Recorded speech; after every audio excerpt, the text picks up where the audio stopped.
tech companies have all of a sudden decided that they're going to go full 1984 on us, and it is some scary, scary stuff that is coming around the bend here. First of all, Google has engaged in social engineering in China. For those of you who aren't aware, I've talked about it on my show, both on the radio and on here a couple of times. There's this project that they're working on and have been for a few years called Project Dragonfly. It was kept under the lid for a long, long time, but it finally got out into the public, and Google is working on this program that will essentially reward or punish people in China based on their social media behavior, and they're coupling with the Chinese government in Beijing to try to work all this out. So essentially, if the government sets the standards.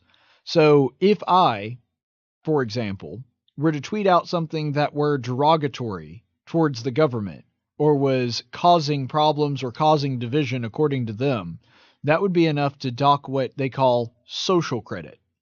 So if you dock your social credit, everybody has a rating. It's kind of like a credit score rating, almost more than it is an actual monetary system. You're not getting paid basically for this. You're getting access. And already there have been people that have been denied airfare. So in other words, you can't buy an airline ticket if you don't have a certain level of social credit. And if you do have that airfare, some people were kept from upgrading. In other words, you had to fly commercial class or economy class instead of business class. And so you couldn't upgrade your ticket to fly for a better price in a better place. And also, people have been denied rail access. So all of this is trying to nudge people. Actually, nudge is too gentle. This is definitely in the shove stage. They're trying to shove people into acting the way that they want them to act. And this is what's so terrifying, is that it is an American company, Google, that is helping the Chinese do this. And if they can do it there, they will already understand how to do it here, which terrifies me, because Google could engage in this social interaction, this social engineering, if they wanted to. And this makes 1984, frankly, look like child's play, because Orwell could have scarcely imagined a system where every single action you have, and not just every single action, really every thought that you have, if you post it on social media, is documented and can be used as a way to judge whether or not you're the kind of person that they want you to be. And they can engineer and condition you based on your behavior to think and act the way they want you to in order to get the stuff that you want, be that concert tickets or to just be able to go see your family for the weekend on a railway. And so really terrifying idea that it's an American company helping them with that. In fact, today that there were employees at Google that wrote a letter to corporate about the secret process or the secret project vowing to quit. There have already been people that quit that company, even though they were in very high paying jobs, specifically because they said, I'm not helping with this. I do not want to be a part of this.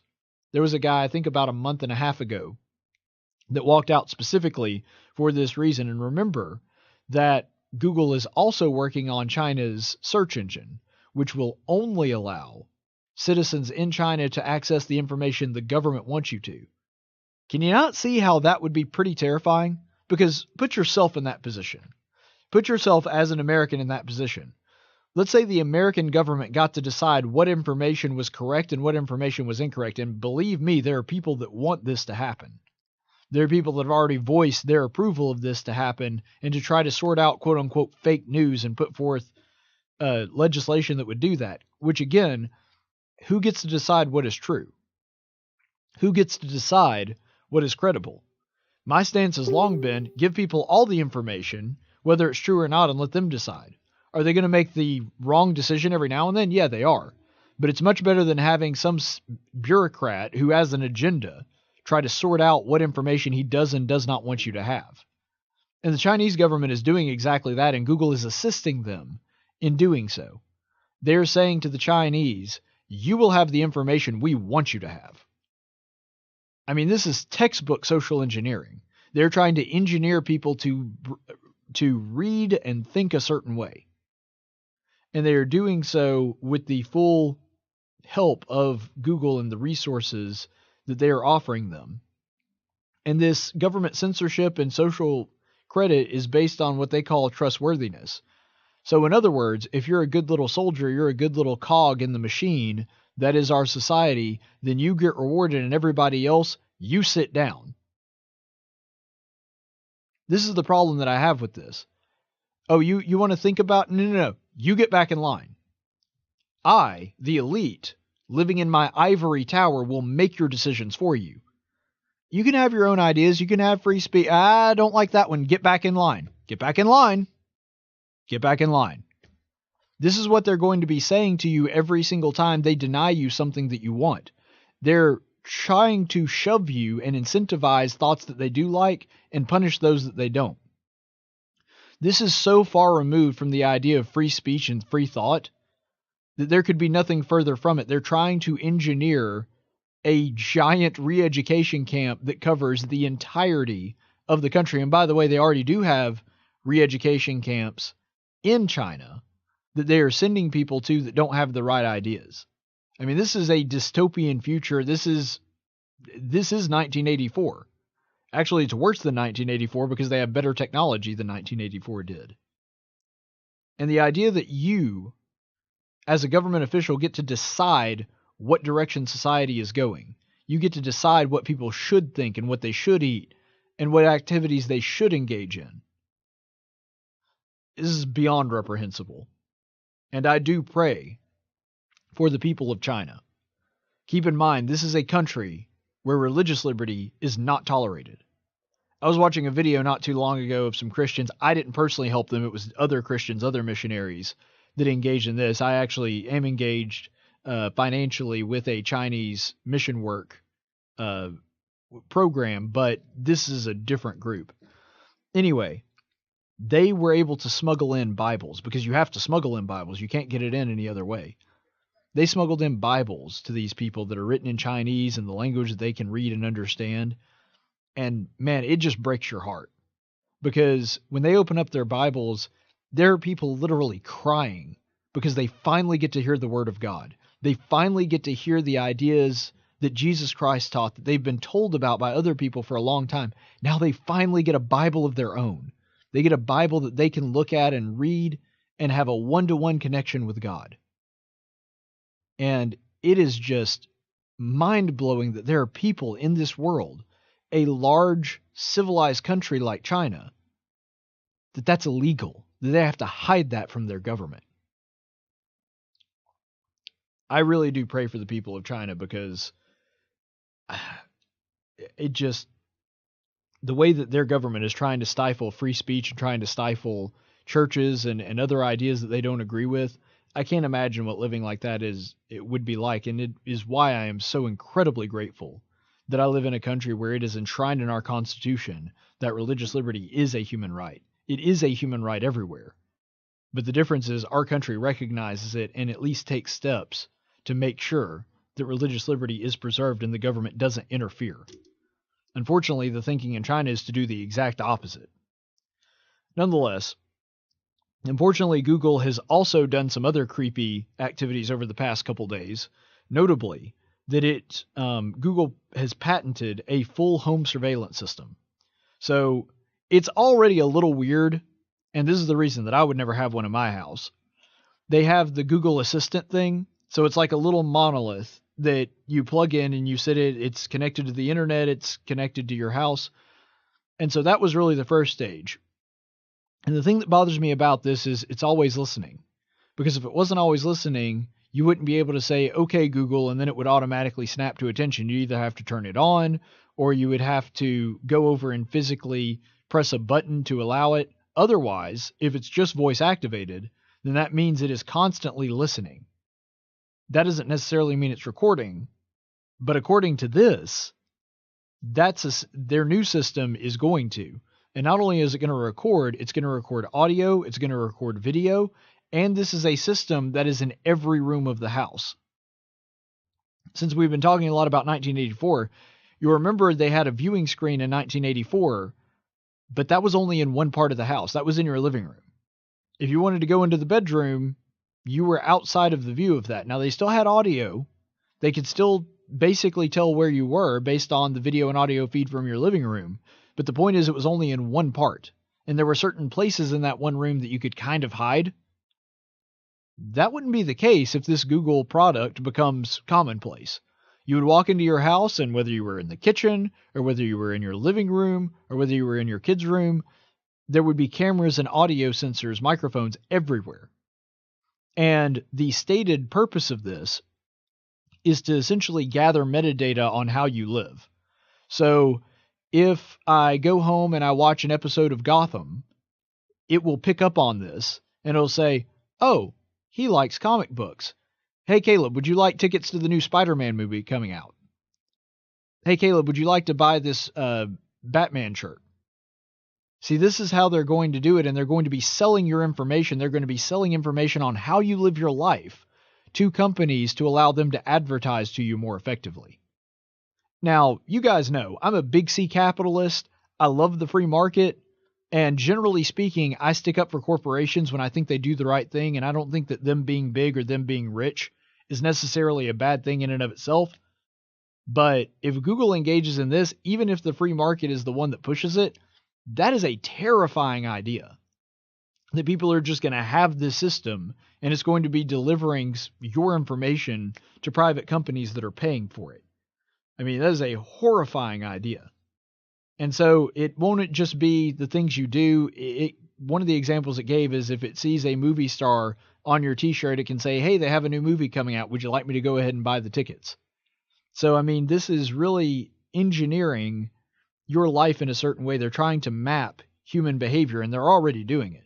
They already started it with the search engine. That's how the search engine works, is that you make searches, you click on certain things, and they try to figure out based on that how humans think. They try to map human behavior. This is that just 10,000 times bigger and involved in every single aspect of your life. We're already doing it with our phones. We're already doing it with our search engine. But this is going to affect every single aspect of your life. And it is really a terrifying prospect to think about. Unfortunately, Google is not the only company that is engaged in this. You also have Twitter. So Twitter is banning certain people now just for stating basic facts about science.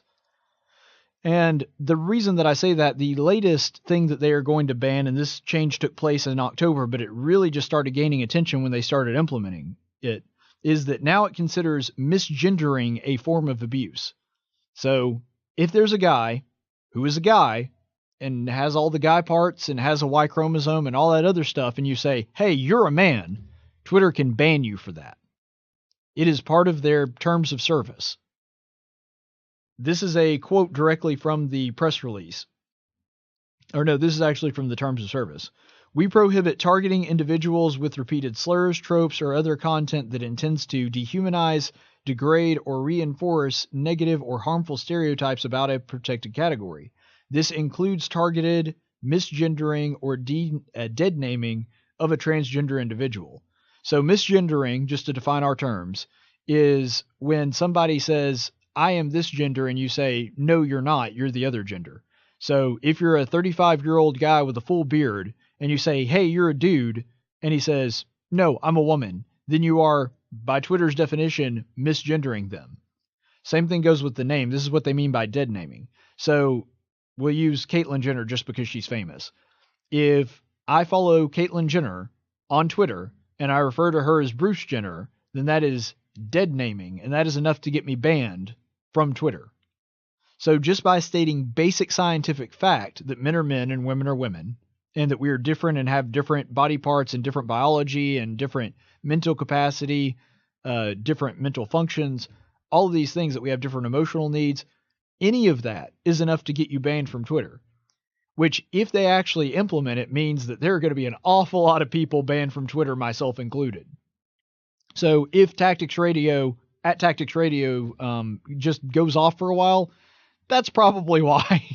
It's not that I did it, it's that somebody banned me. But anyway, so this is something that is really problematic. And I get that Twitter and Google, all the things that I've been talking about today, they're a private company. They have the right to engage in this as long as it's compliant with the law. But that doesn't make it right. That doesn't make it okay. If Twitter wants to be a place where free speech abounds, where people can just come on and speak their mind in an open forum, whether their ideas are good or bad, then as much as I may dislike some of the bad ideas, that's a good thing. People shouldn't be censored. And I'll stick up for anybody, left or right, that is being persecuted for these ideas. In fact, one of the first people that was banned under this new policy was someone that was not on the right. She's a feminist named Meghan Murphy, and she was banned for misgendering because she's a feminist. She believes that transgenderism is at odds with feminism. Probably somebody that I would agree with on virtually nothing when it comes to politics. And yet she and I are one and the same on this. And because of this, and because she believes that men are men and women are women, and you wearing a dress doesn't automatically make you a woman, or heck, not even wearing a dress, you saying that you're a woman doesn't make you a woman, because there is more to a woman than just saying you are one. Because of this, she was banned from Twitter. And despite this, because remember, what it was saying is people who dehumanize, degrade, or reinforce negative or harmful stereotypes about a protected category. Again, who gets to decide who is a protected category? That would be Twitter. I'm guessing white people aren't a protected category because you had Sarah Jong on the New York Times that was talking about how white people are really dogs. That's dehumanizing. And that their opinions don't matter, and she loves making white people cry. And yet she's still on Twitter. I don't think she should be banned. In fact, if she was banned, I would say she shouldn't be banned. But the point is, you're going to kick off people that say that men are men and women are women because you're saying that dehumanizes people. But you're not saying that for people that say so about white people, again, because they're not a protected class. Well, you just made up the protected class part. Let's also talk about dehumanizing. Let's talk about some of the things that a lot of Muslim activists have said about Jews. Look at Louis Farrakhan or Linda Sarsour. People that have called Jews termites, that say that people have been hypnotized by Israel. Louis Farrakhan, who has said, I mean, I could go down a list with him, satanic Jews, that they're the problem with this country, that referring to them as insects. And yet, he's still on Twitter. Nobody's banning him. How is that not dehumanizing? How is that not going after a protected class? Again, because he's somebody on the left, because he's very popular, they're not going to go after Farrakhan. So it's a double standard no matter which way you look at it. And Linda Sarsour has sort of parroted that and is not much better. Twitter also recently banned a woman named Laura Loomer, who was a conservative, for criticizing Representative Ilhan Omar. Now, what's funny about Ilhan Omar is she has said disparaging things about Jewish people, and she's still on Twitter. But this woman, who's a conservative writer who criticized her, they banned her because, well, they didn't actually explain why, but they said it was for criticizing her, who's a Muslim. So you can't even be critical of people you disagree with now if they're a member of that protected class.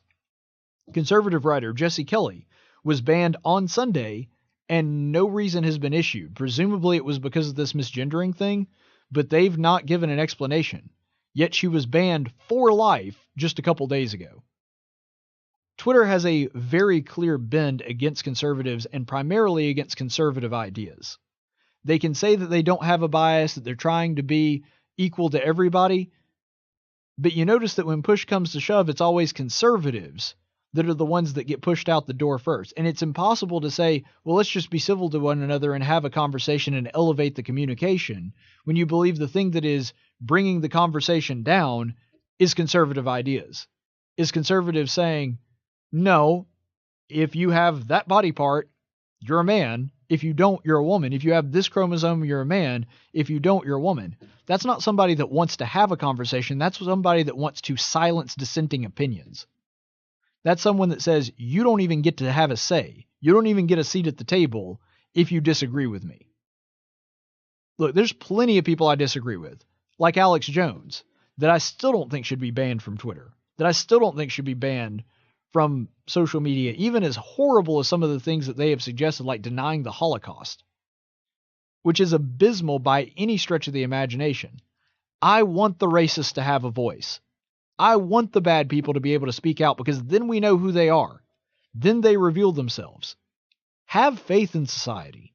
Have faith in the American people that when they see someone that's a legitimate racist, the vast majority of us are going to say, nope, don't want anything to do with him. Let the people decide. Just be a medium and let the people hear it themselves and make their own decisions. That's what I believe. That's what I believe, that this country was founded on, that idea. That you just let everybody have their say, and then when push comes to shove and everything comes out in the wash, that by and large, like Thomas Jefferson said, the American people will sometimes get it wrong, but eventually they will reach the right decision.